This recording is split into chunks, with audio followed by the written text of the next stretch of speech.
I've been thrown off of more boards by VCs than anybody else has ever been on. The easiest way to get on a board is start your own company and put yourself on the board. I have a little trick about bringing on board members before they invest. How to fire a board member. And what the article gets to is it's not like firing an employee, because these people aren't exactly subordinates. Yeah, why is it so hard to fire a board member? Because, okay, so who's going to fire them? The CEO that reports to the board. Should we be bringing younger people onto the board? You better make sure that they know something. Big companies started putting internet personalities on the board just to prove that they were cool. I think the CEO had sent something out to the board about raising, the AI had drafted it and he didn't check it carefully enough. And when you read it, he was talking to the board about raising $1 million for the company. But when you read it, it sounded like he wanted a raise of $1 million.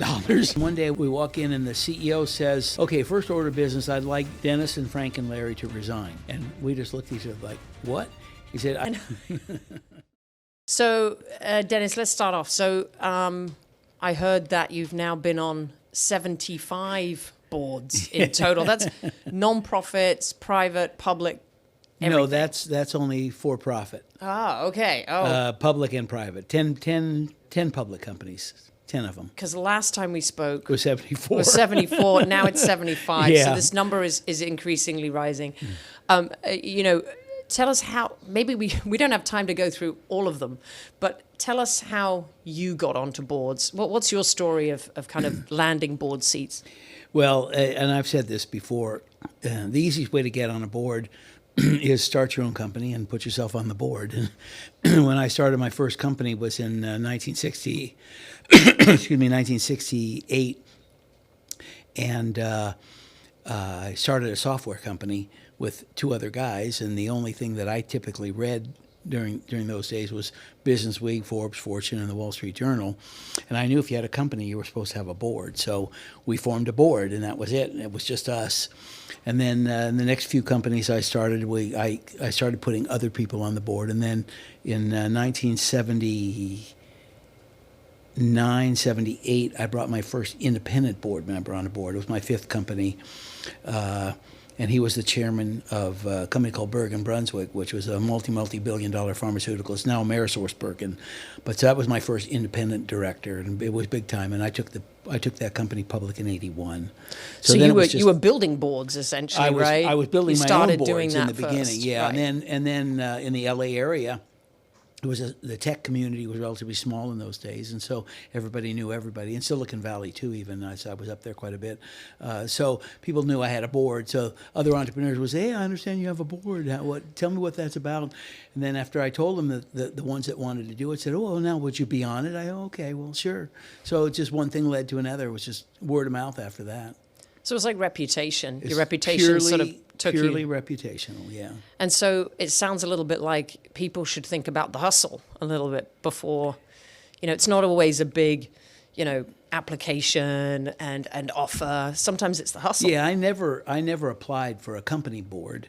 I applied for some nonprofit boards that I never got on, like AARP. I figured I'm old and I know a lot about boards, so I should be on the AARP board. But they didn't. They didn't. Apparently think so, not. So. Yeah. It didn't even pay anything. I just thought it'd be cool. But and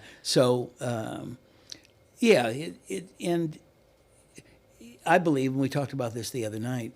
I believe that people that want to be on board should be promoting boards to people that they talk to early stage companies, to friends who have companies and so forth. That they should be out there championing the formation of boards for companies, because it really is a strategic competitive advantage to have a board with some high-level independent board members that can give you advice.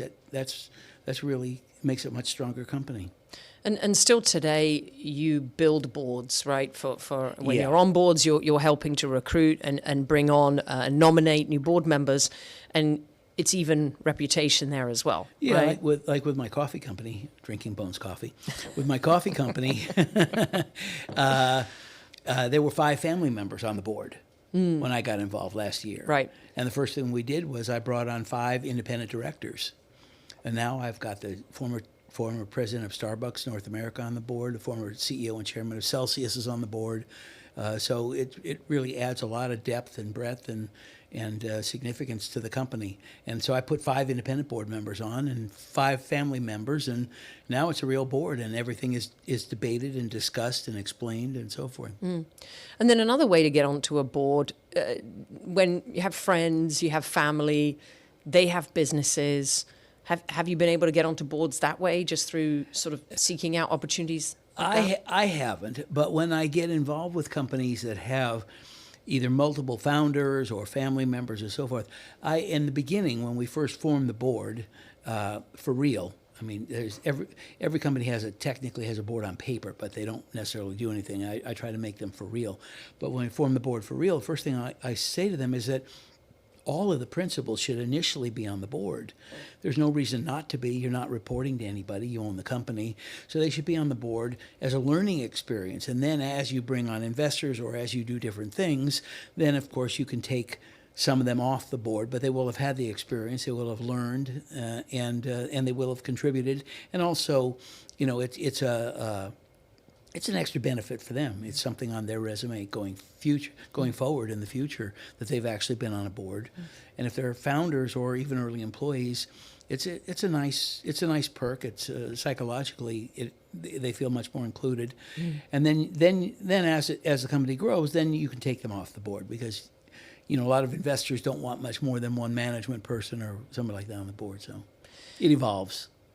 Tell us the story about the board that you landed that was the direct competitor to the company that you were in, because this is unusual. I don't see a lot of people going directly to the competitor board. I was on a board in about 1997 of a internet software company, and I had put the board together. It was really, really high-profile board. I had somebody from Cisco and HP and AT&T and whatnot on the board.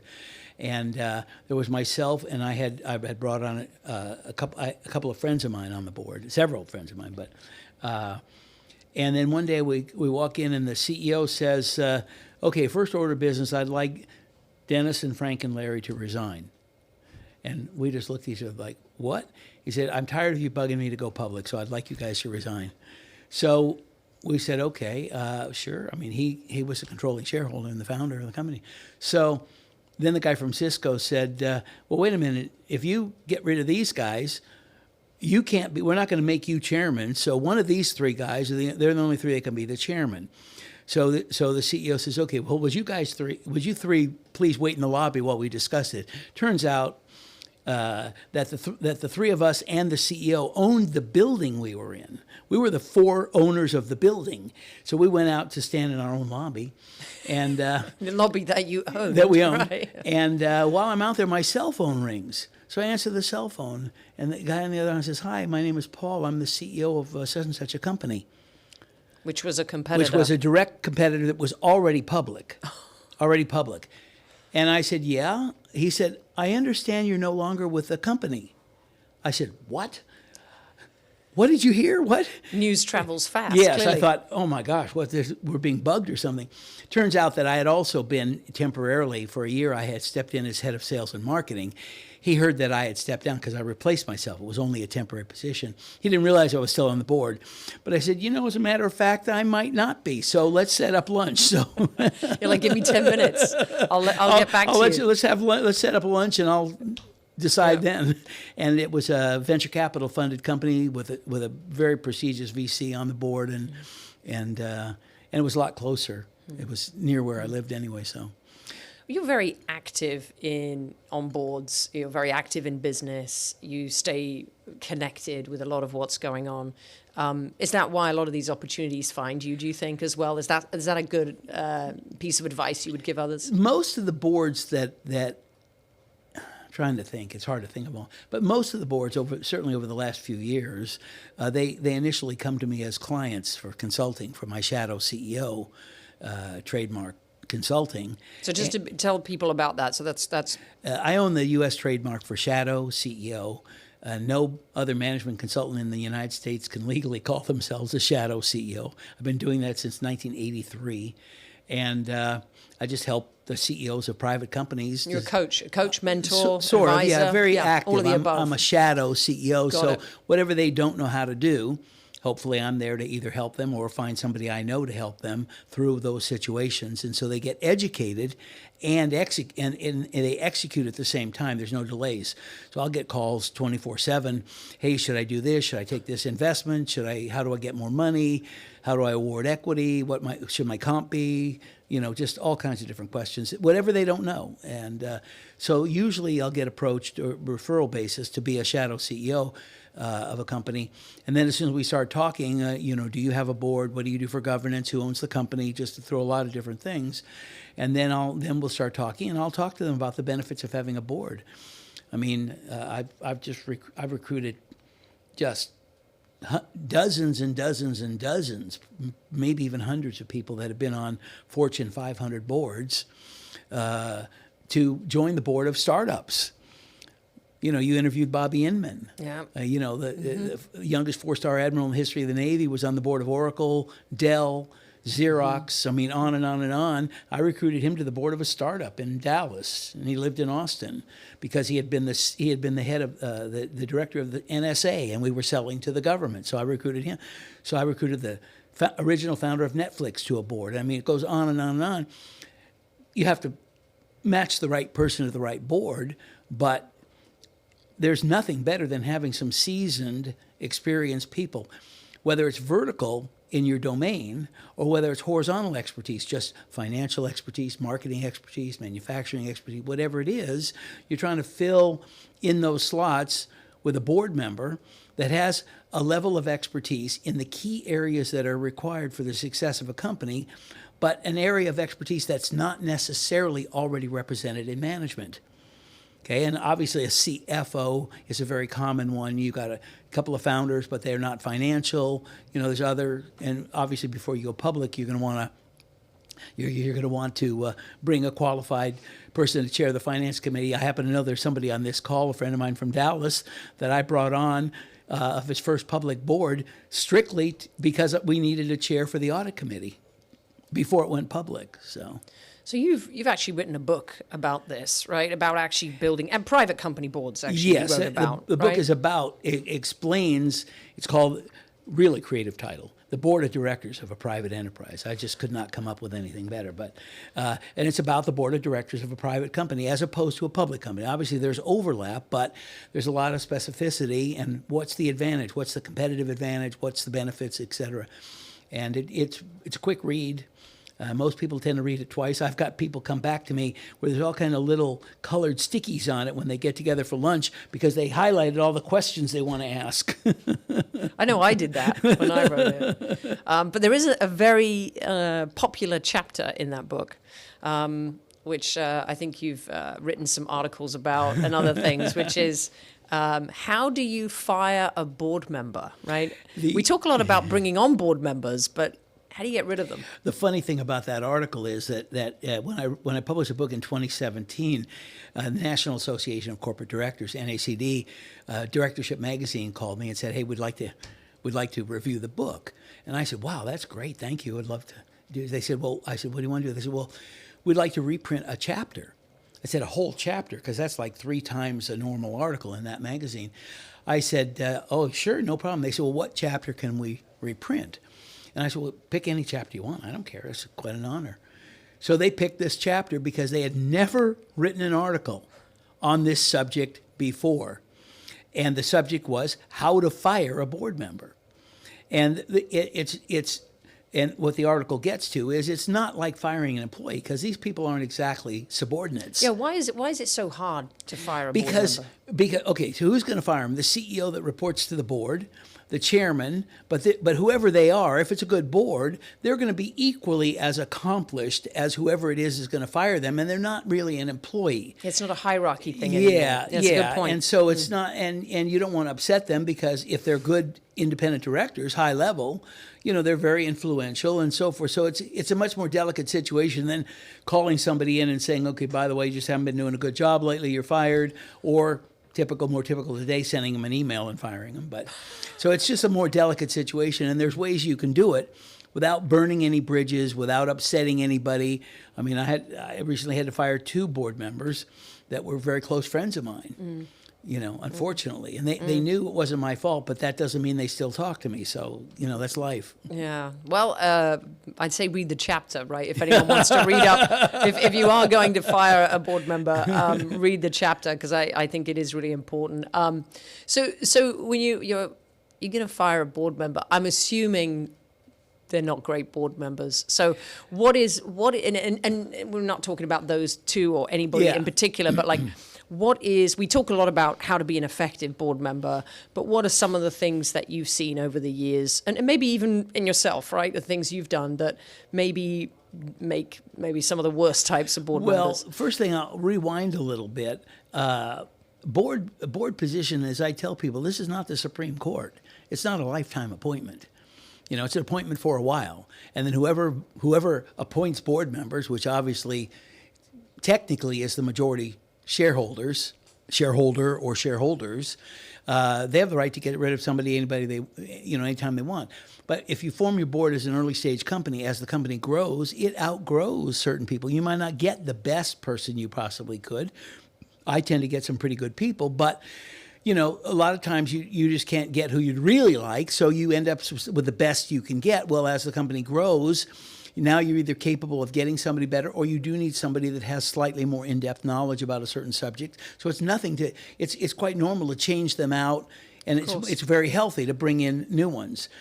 If they're misbehaving, which is a whole nother story, if you have the right to get rid of them, I have a little trick about bringing on board members. As soon as I find out an investor is interested in being on the board,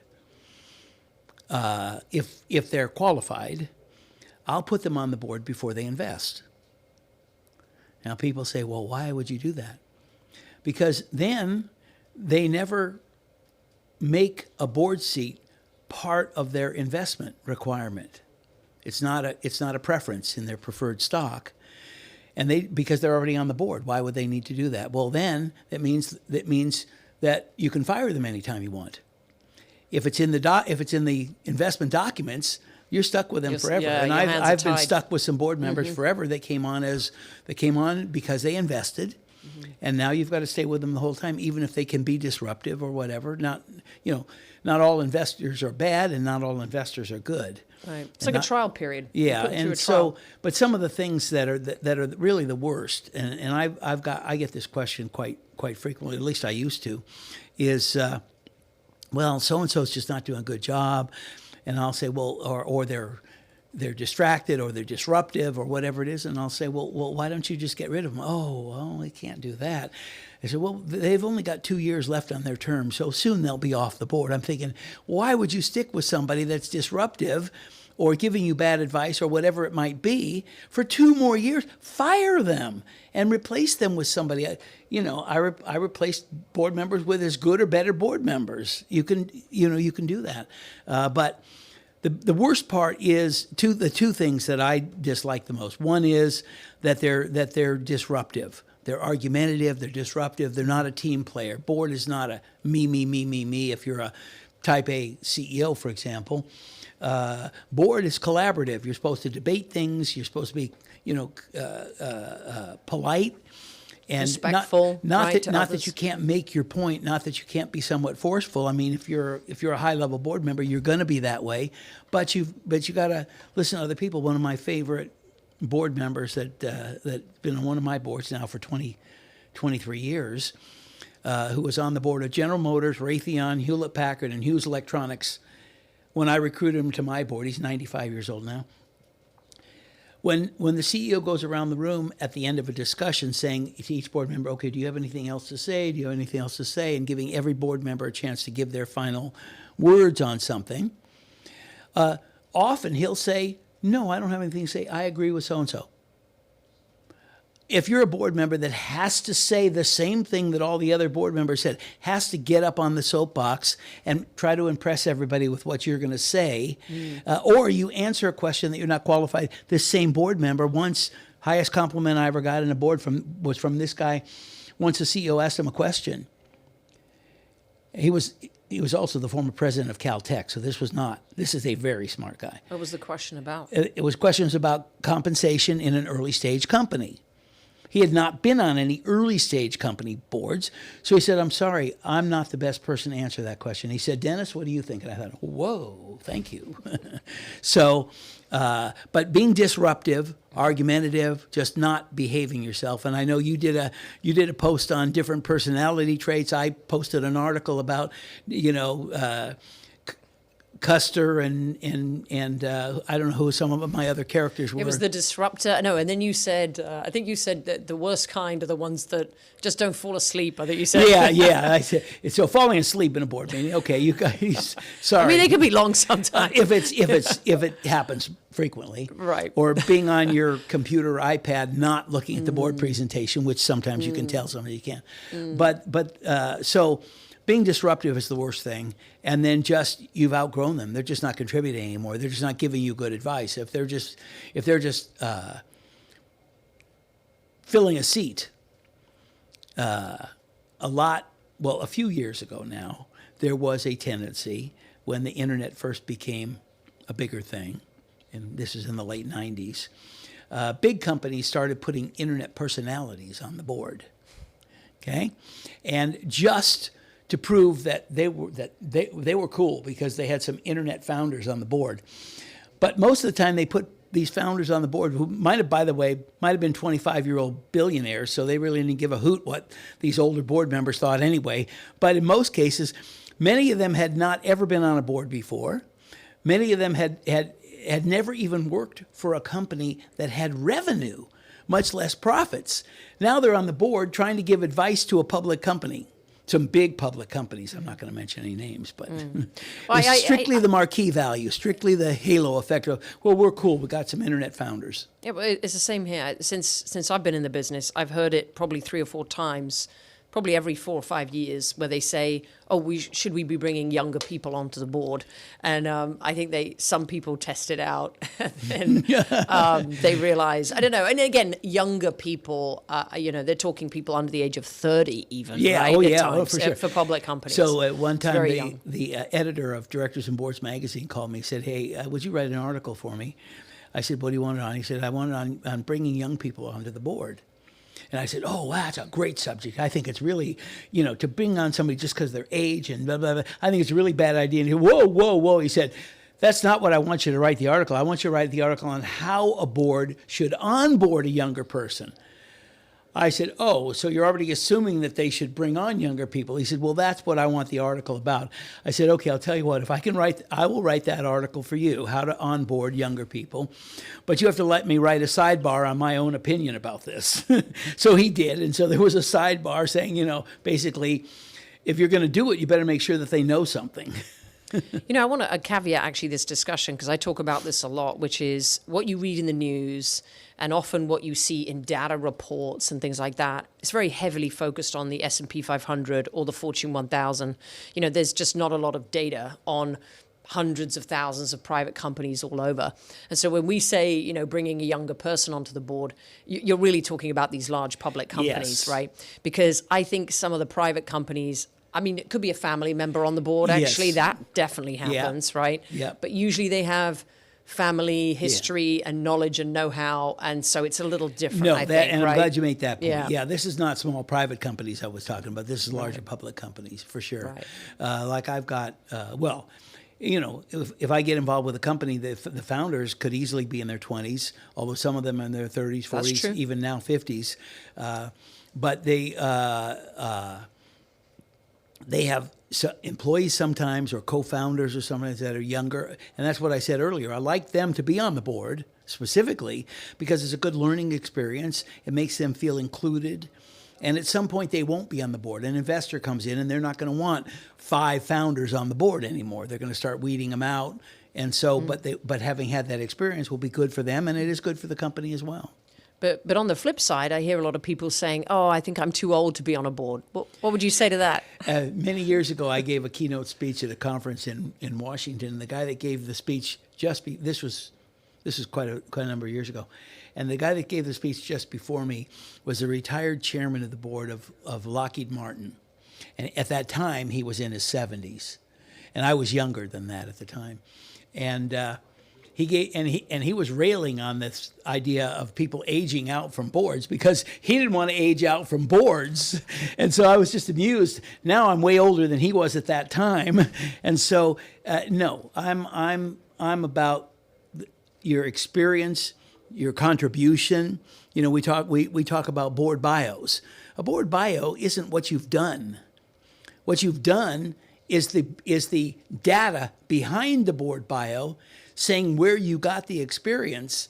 The board bio is, what are you going to do for that company? Why should they have you on the board? Because you're an expert in this and this and this, and you can help them with this, you can help them with that, you can do this, blah, blah, blah. Then your resume is where you got the experience to do that, but that's not your board bio to cover a subject I know is near and dear to your heart.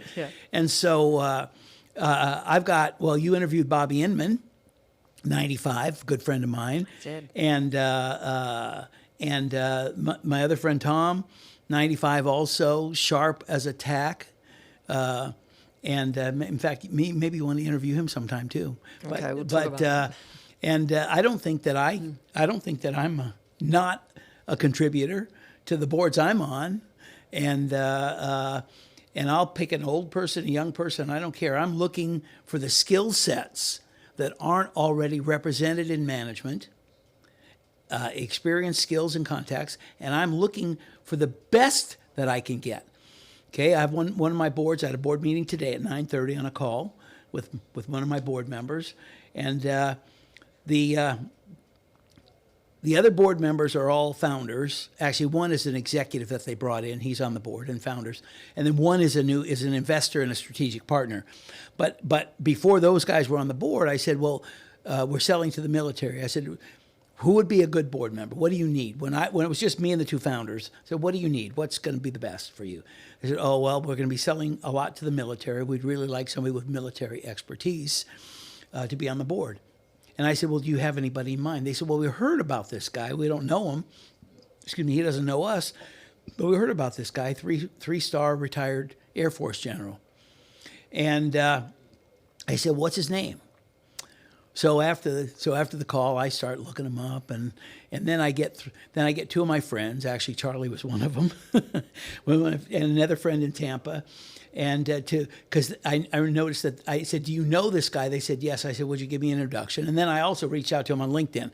Well, I was a little embarrassed because both of them contacted him on email. I contacted him on LinkedIn, and he accepted all three. So this guy's like overwhelmed with introductions to me. So we talk on the phone a couple of times. Bam, he joins the board. Retired three-star Air Force general on the board. As easy as that. Unbelievable guy, terrific contributor, startup at that time with very little money, but interesting enough to him. And he's a fantastic guy, a fantastic contributor, and so forth. So you don't really know who you can get, but you want to shoot for the best you possibly can. So let's talk about, so if you do shoot for the best you possibly can, and then you bring them in, what is a board interview? Let's talk about private companies, because this is a PDA. Let's focus a little bit on the private, but what are some of the typical interviews that you've led or that you've been in for private companies? What do you think what should people prepare for? Well, it's not fair for me interviewing because I've never interviewed. They'd say, would you be on the board? The interview really was the relationship we had building up to when they asked me. Yeah, I see. Got it. So I'd been pre-interviewed over some period of time. But that's an interview in of itself, absolutely. Right? So every interaction that you have is potentially an interview along the way. So a lot of people, like PDA members in particular, I'll say, look, find the incubators, the accelerators, the entrepreneurship programs at the universities near you, and get involved as a mentor. Right. Because then you're mentoring these people. You're interacting with them, and then you can tell them what the benefit of a board might be at the right time for them. But then you're right there. Oh well, hey, would you be on it? That's just let me build it. That's That's the next best thing, and so that becomes the interview in itself. But I did an article, and I think it might be in the book, about what questions you can expect to be asked when you're interviewed to be on a board of a private company. But then also I figured, well, wait a minute, okay, that's only half of it. So the other half, I thought, well, okay, well, what questions should you ask them if you're going to be on the board? So the article had both. So give us a couple. Give us a couple of examples. What questions? Can't remember. Would you go? Okay. Well, you got to read the book. Well, the normal let's go through the basic questions ones. are going to be KPI oriented type stuff. You know, Okay. revenue, profits, competitors, suppliers, supply These are chain. the questions you're asking the company. Yes. You're interviewing. Yes. Okay. Supply chain Strategy. questions, personnel questions, CEO questions. It's not inappropriate. People shy away. Like when I used to be a salesman, it used to shock people that I would ask my customer, "What are you paying for that?" From my competitor. Sometimes they won't tell you. Oh, that's a secret. You know, it's not really, but sometimes they say, "Oh, well, we paid $10,000 for that one." You know, if you don't ask, you don't know. So you can ask. So I want to know who owns the company. Right. That's a very good question. That's going to be who's voting you in or not. You may get appointed by the board, but technically the annual meeting is what reelects the board members, even if the bylaws and the organizational consent and the certificate of formation allow the board to appoint board members in between. So who owns the company in what percentages? Now, you know, I'm going to diverge for a minute, so bring me back. Yeah, I will. But there's a chapter in the book about why nonprofit boards are universally dysfunctional. Now, the big ones, you know, American Red Cross, American Heart Association, Boys and Girls Club, you know, blah, blah, blah. Those have CEOs and chairmen and all kinds of big people on the board. Those are going to be well-run boards. Those are very accountable companies. They have hundreds of millions of dollars. So they're very tightly run, just like a big company. But the other 99% of nonprofits by number are smaller organizations. I mean, they're big if they have a $10 million budget. And there's usually, pardon the expression, house husbands or housewives on the board, or, you know, somebody local that just wants to pitch in and do a little volunteering, or maybe a local person. They're typically maybe or some of their retired executives. yes, or maybe some of their donors that put them on. Yeah, they'll put them on the that's true. board, and they'll pretty much put anybody on the board that wants to be on the board. But none of them may have any board experience. Right. And so I wrote a whole article about why that's so dysfunctional. Because you mentioned where I started on that was with any company, private or public, somewhere there's a list by name of who owns the company. So when you're exercising your fiduciary duty, whether it's a private company or a public company, you actually could look at the names of the people that you owe your fiduciary duty to.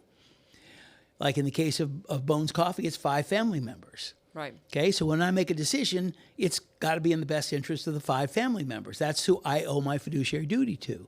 Okay, well, who owns a nonprofit? Okay, one board member is going to think it's the ED that appointed them. One's going to think it's the largest donor. The other one's going to think it's the poor homeless person that they're supporting. Somebody else is going to know it's the broader community. And then everybody's got their own opinion of who they owe their fiduciary duties to. So how can you expect them all to agree on anything? Yeah, who's a stakeholder? That's right? exactly Like, who is the stakeholder? that's exactly right. So that's to me, that's the origin of the disagreements or the lack. Everybody's well-intentioned, but there's a lack of consistency about who they know, who they think they're reporting to, who are they making their decisions on behalf of. But anyway, so when you ask ownership, that's what I want to know. Who owns the company? And with most of my early stage companies, I mean, I gave up being on public companies a long time ago, but I want to know who owns the company, who's going to elect the directors, what are the percentages. I think also when I prepare people for interviews, I also say have a couple of questions, but you also just have to think on your feet, just like in a board meeting, right? Yes. So you have to think on your feet. And I think, when we're going to get into the chat in a minute, by the way, everybody, but, ask your questions as if you were a board director as well, right? So you have to kind of get into the groove of it. And so have a couple, but be ready because they could explain that to you. And now you've got no questions and you haven't been thinking about it. So also you just got to think on your feet. Yeah. Right? So that article lists a bunch of things. Some of them are financial. Some of them are, one thing I'd say, which we've discussed before is, to me, it's just really, really bad practice to be put on a board when you've only been interviewed by the chairman or the head of the NomGov committee. To me, I would not want to be on a board where I didn't have a chance to meet or be interviewed by all the board members in advance. Every single one, individually. Every single one. I want to know who's on that board, how they think, I want to know from them what they think about the company. What are the good points? What are the bad points? So whenever I bring on a board member on any board, and there's a lot of them, I want them to interview every single board member, sometimes twice. I mean, the CEO of Celsius that we just put on my board, he probably got really tired of being interviewed. Really? But he's the right guy. Yes. Right? Everybody's agreed to yes. it. So. And everybody is sold on it because the board, there's a company culture that the board has to I would say, enforce or reinforce. But then there's also a culture within the board itself, of collaboration, of respect, and so forth. And we won't even get on the role of a chairman, which hardly anybody really understands what the chairman should be doing in the first place anyway. Maybe that's a different podcast. We'll do another podcast on that one. Terrible. So many chairmen don't do diddly squat to run the board the way they should. And you don't have a vote any more than you got one vote.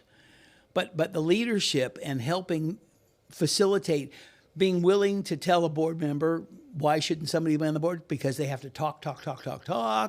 They don't shut up. They don't care what anybody else says. Well, that's somebody that the chairman needs to take behind the woodshed and have a conversation with. You can't dominate the board meeting. Cool it, buddy. Yeah. So what about questions that people will be asked in an interview? What are some of the top ones that you ask? I think the most important question is, what are you going to contribute to this company? Why do you think you should be on our board? It's easy to say, because you told me you needed somebody that was an expert in finance. Okay. Yeah, I wouldn't say yeah, but true. But what else? You should have you should have done your homework. There's a lot of research that goes into big thing. interviews. When I was a salesman one time, I usually read all my magazines, which I said earlier, Business Week, Forbes, Fortune. So I was behind in my reading, and I went into an appointment with a guy, and we got in there and we started talking about a subject, and it wasn't a subject I knew much about, but this guy seemed to know everything about the subject, and I came off in this sales call. It wasn't about my product. I knew my product, but it was about something else in the industry, and I didn't know of all the stuff he did, and I came off looking a little bit weaker than I was. So I was a little downtrodden, so I go to lunch by myself. I'm having a sandwich, and I open up Business Week, and I'm reading an article. Like, holy moly, there's an article about this subject, and everything this guy said, it was clear he had read the article. Had I read the article before I went in there, would have been a whole different sales call. I would have said, yeah, and blah, blah, blah, blah, blah, and we would have duked it out intellectually, but I was like, ugh. So do your homework. And actually research the night before, because there could have been an announcement the night before or the day of, or even the morning of, right? Yes. Read the news, just in case. You never know. These days, you need to listen to the business news, because whoever you thought you had a meeting with, if you're at a board level, not at a sales level, but at a board level, that the CEO may be gone. You may be interviewed for CEO without even knowing it. Okay, we're going to dive into the chat in just a minute, but I do want to just ask you about future predictions. What are some of the things going on that are going to affect board members in the future? What do you see being something of interest? The interesting thing is that every few years there's a new set of things. And so, I remember, like, what the hell are you going to do about this internet thing? And so then, more recently, everybody on the call will remember, what are you going to do about this DEI thing? What are you going to do about this? And then, of course, it's old now, but the new normal is nose in, fingers out. So there's just a sequence of those things. Well, the current one, of course, everybody knows, is AI. What are you going to do about AI? What are we doing about AI? And if you're a board member that is so inclined, you should be trying to figure that out for yourself. If you're not inclined, and you basically, your phone is the most technology that you use, then you better leave that to somebody else. But it's not about the board using AI, because I know that's one of your pet peeves, is board members giving back AI generated feedback on board decks and stuff like that. That it's not about the board using AI, not that it's necessarily a bad idea for them, but that's not about that. It's about what is the company doing with AI. So I pretty much know what every one of my companies, I got 20 companies right now. I pretty much know with I'm on board of 7 of them, but the others are clients. I know pretty much what every single one of them is doing with AI. Some are doing more, some are doing less, but I like to keep my finger on it, and I like to be able to at least encourage them a little. You know, are you sure? You might be trying, have you tried this? Have you tried that? You know, is your data going in to the large language model, or are you keeping it in a walled garden, or whatever it is? That's probably the biggest single. The next biggest one, which is a little bit, just tiny bit outdated now, is, so I'll pick another one off the top. Tariffs. Okay? Tariffs. I mean, I'm in the coffee business. Oh yeah, you're being affected by it. For a while we had tariffs, and then all of a sudden, there's no more tariffs. Now we have no tariffs. So, you know, it's keeping track of regulatory issues, government issues, if that affects your business.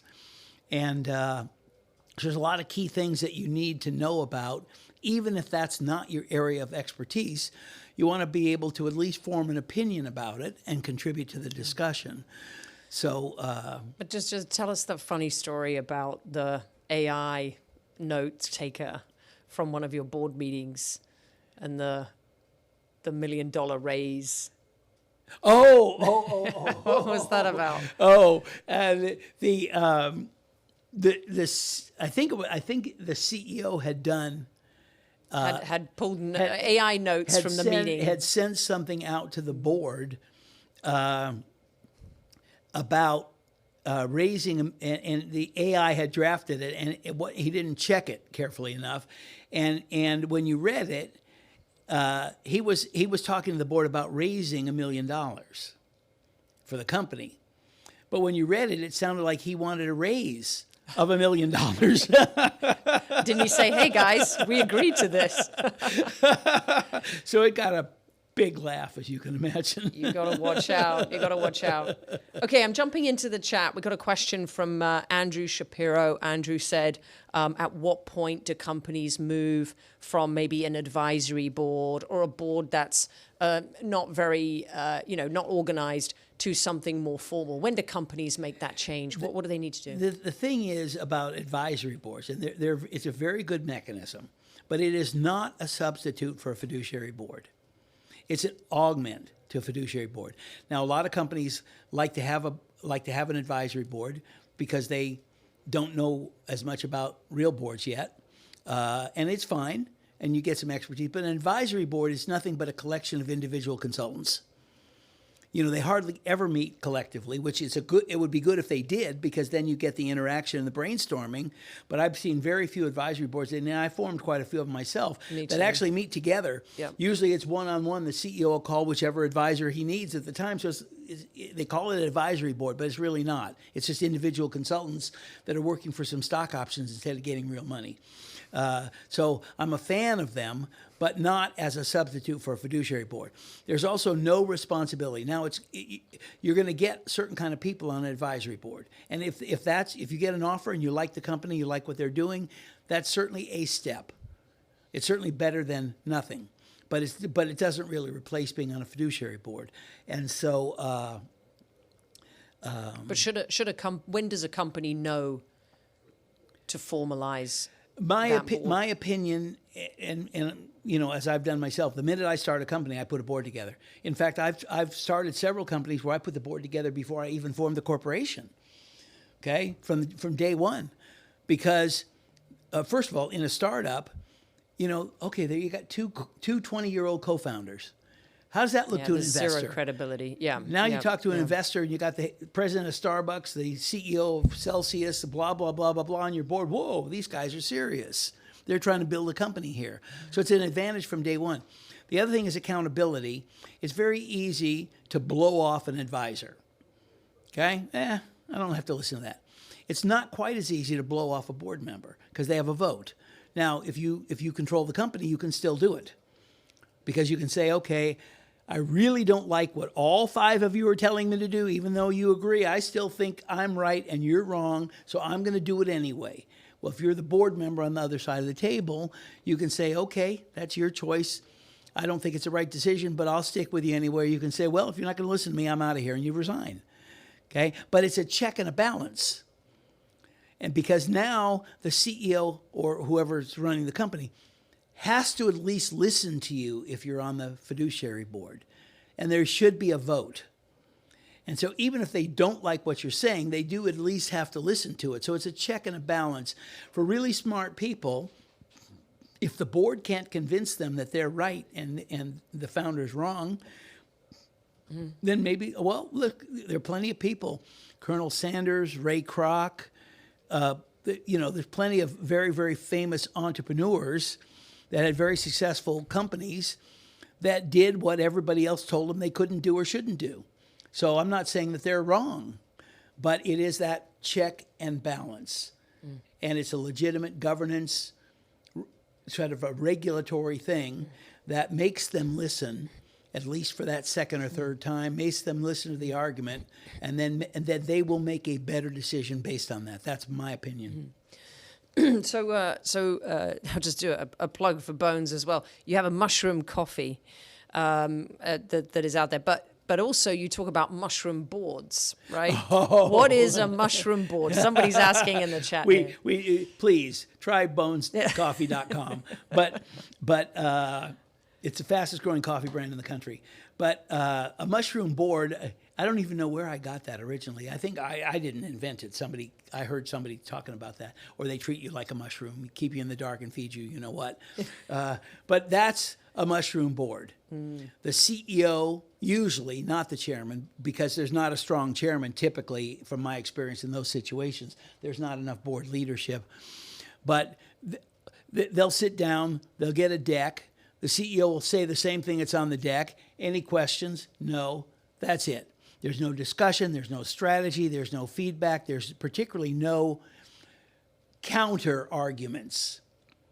I mean, we at Bones, we've been through several things recently, including whether we should buy a new building or not, whether we should move from an LLC to a corporation, C corporation. There have been several very, very key decisions that have just been beaten to death by boards. I mean, when we've decided on those things, we know we are right because it's been through a lot of discussion, and that's the whole thing.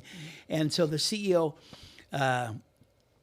I did a survey one time. I was thinking of writing an article with somebody else, collaborating on it, on the degree to which I told you about this the other night, the degree to which the CEOs of public companies consult with their boards about mergers and acquisition. So I called a few of my friends that have been on Fortune 100 boards, lots of Fortune 100 boards, including Bobby Enman and my friend Tom and different people. I said, tell me, from your experience, what's the norm? And they all said, there is no norm. There's no norm. They said that, and they said there are situations where we're on the board and we show up to a board meeting and the CEO tells us, oh, by the way, we just acquired this company. We knew nothing about it. There's other situations where the CEO thinks maybe he wants to do an acquisition in the middle of the night. He calls the board members immediately. I'm thinking of maybe at like 2 a.m. we should do an act. And then every step of the way, they get a call or a memo from the CEO so it's two extremes in terms of whether you keep the board in the dark or not.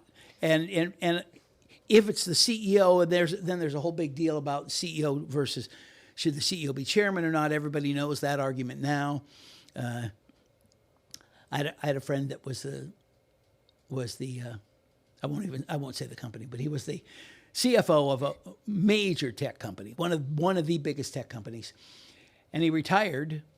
And I said, hey, why don't I get you on a board now?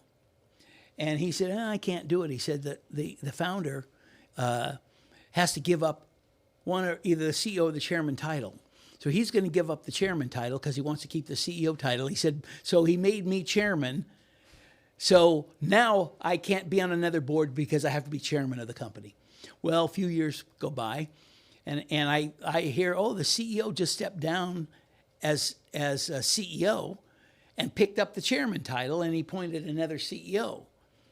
And so I called my friend. I said, hey, now that you're not chairman anymore, how about I put you on another board? He said, oh, I can't. He said, he's now the chairman, but he made me the vice chairman, but I'm still doing all the work. Oh, great.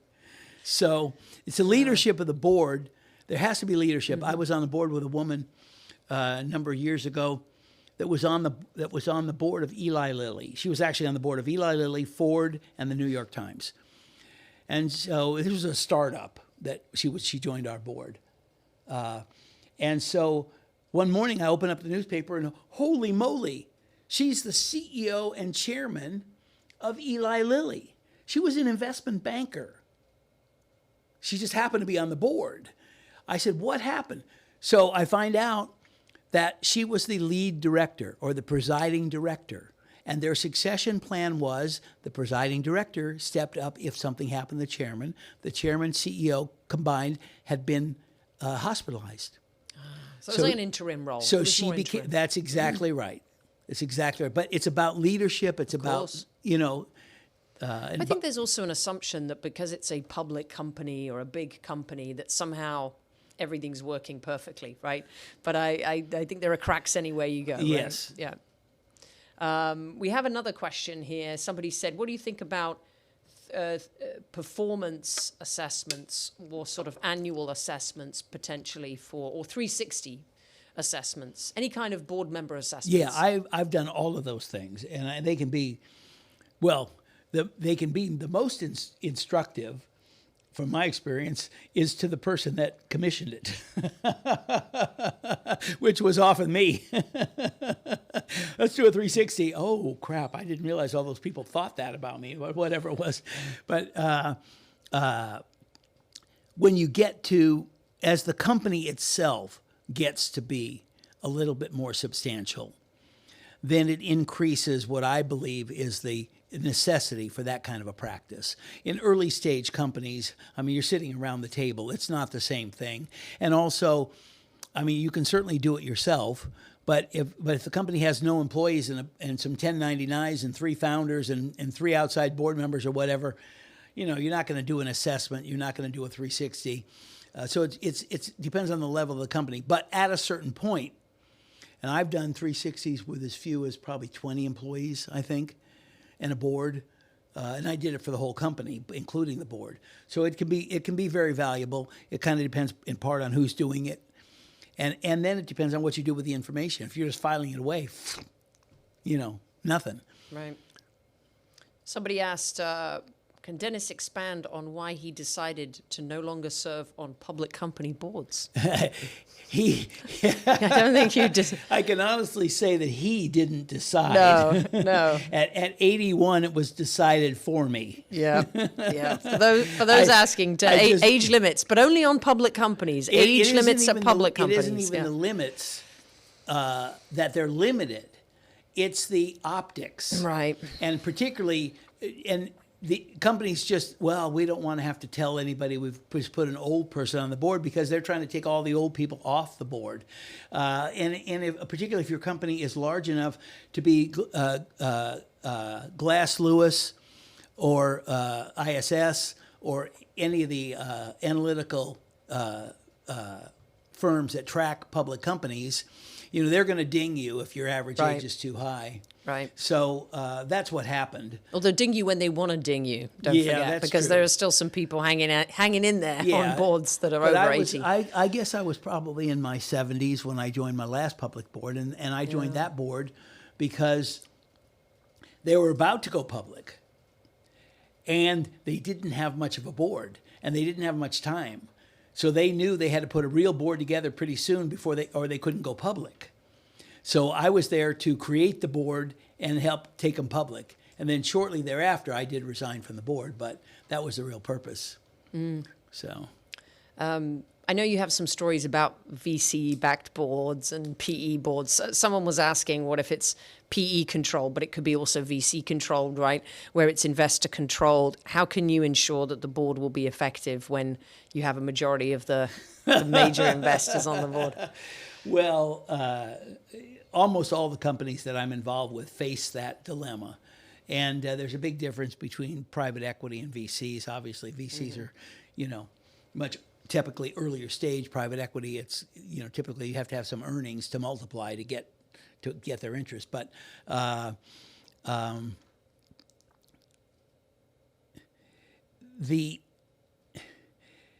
it's a matter of, I like to structure companies before there are any or too many investors. I like to structure the companies so that the founders can potentially maintain control of their company through various dilutive rounds, if possible. Okay, at some point, some investor may say, no, you can't do that. You have to give that up, or we're not going to invest. Then they make that decision. But I like it to be the founder's decision whether they experience enough dilution or a class of stock that they have to give up that gives them some degree of control. Private equity is different, but any investor that you allow, as I said earlier, if it's part of the terms and you want to take their money, then if they want to join the board, or if they want you to give up some of your voting preferences that I may have helped you get, that's your decision to give it up. You're doing it consciously. They're not taking it away from you. For every founder that says, well, I've been told never to take money from a VC, the origin of every one of those stories was that founder sitting across from a VC, and they pushed an agreement across the table, and the founder signed it. Whose fault is that? You gave them the right to steal your company. You need to get somebody that knows what they're doing, whether it's an attorney or a consultant or whatever. And so also, if you have formed the board the way I would like to see you form it, with enough independent directors, then bringing on one or two investors to your board doesn't give them the influence that they have if there's two founders and three VCs. I tell people a favorite venture capital board is one founder and two VCs. Because they like to limit. You've heard me say this, I've been thrown off of more boards by VCs than anybody else has ever been on, because they just don't like another opinion that's not theirs. So let's just go back. You've been fired from more VC-backed boards than most people have been on. I've been fired from more VC boards than total boards that most people have ever been on, dozens, because they didn't want another opinion in the room. I was on one board in the 80s that had like 12 or 15 funding rounds. And the board was 9. The founder, me, and 7 venture capitalists in Silicon Valley. And each venture capitalist was in more than one round, but none of them were in the same number of rounds. So the number of opinions around the table were like 20 different opinions with 9 people on the board. And so it was a total zoo. I did get thrown off of that board. Finally, the VCs convinced the CEO at the time, you got to get rid of this guy. He's just not letting us do it. There was one time when I wouldn't vote for something, everybody else wanted to vote for it. I wouldn't vote for it because I didn't think it was right. Only one time it happened. We argued to the night, and finally, all the VCs changed their vote just so they could go home. You wore them out. Yes. We got a couple more questions, and then I know we got to wrap up here. But somebody was actually asking, and of course, private companies and the sort of search that goes on is they're very lucky to have somebody like you, for example, who has a phenomenal network, and you've worked with so many people over the years. But do some businesses go to search firms and use them to find board members in private companies? And if so, how does that go? Good question. Well, of course, yes. But I will say this, more often than, well, first of all, the companies have to be big enough to afford like a $50,000 bill for getting a board member. Not everyone. At least, I think it's more than that. Is it more now? Yeah, I'm out of touch. It's more than that, yeah. Okay, but so if you can afford that, great, go for it. Maybe they'll find somebody you can't find.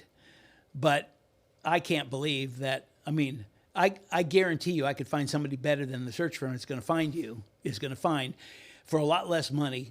Not for me, but right. What you're going to pay them even. But so certainly there are a lot. Most board members are not found by search firms, in my experience at least. Even the ones that come through the search firm, because more often than not, These people are known by somebody, a board member or an executive or an investor or somebody, and they get recommended. And then the company will refer them to the the executive search firm to vet them through with the pipeline with the other potential candidates. And then they will come in through that, but that's not where they originated from. No, and I'm sure I've received them. You've received questions, I'm sure, from search firms saying, hey, do you know anyone? So it is a lot of it is reputation. Yeah, right? they don't so ask me because they consider me a competitor. So. Yeah. So let's finish on this question. I'm trying to just read it. It's a little long. So different needs of companies. Let's think about the future just as our final question, because I know we talked about AI and things like that, but are there skill sets and attributes and experience that you're looking for or you're seeing that is needed in board members today and tomorrow? I love this question because it's been a soapbox that I've been on for a number of years. So it gives me a chance to. In my opinion, the two biggest differentiators in business today, any business, are marketing and technology. How you're branding, how you're creating the brand and marketing your company and your both the company and the product. And even if you're not a technology company, your use of technology is a major differentiator. I mean, Bones is a good example. The brand is just unbelievable brand, and we're the most automated company in the business, even though we're small. Didn't you start out digital? Isn't it digital selling originally? They're digitally native because all their revenue came from online. Right. And so now, obviously, Amazon, TikTok, Instagram, our own website, et cetera, even though we're in Costco, Walmart, Sam's Club, Target, blah, blah, blah. But still, a major percentage of our revenue comes from online. So we're native digital is what is the term. But so marketing and technology, in my opinion, are the two most significant differentiators between any companies that are competitors. Your use of technology and the degree to which you've branded your company. Yet, those are two of the least present areas of expertise on a board.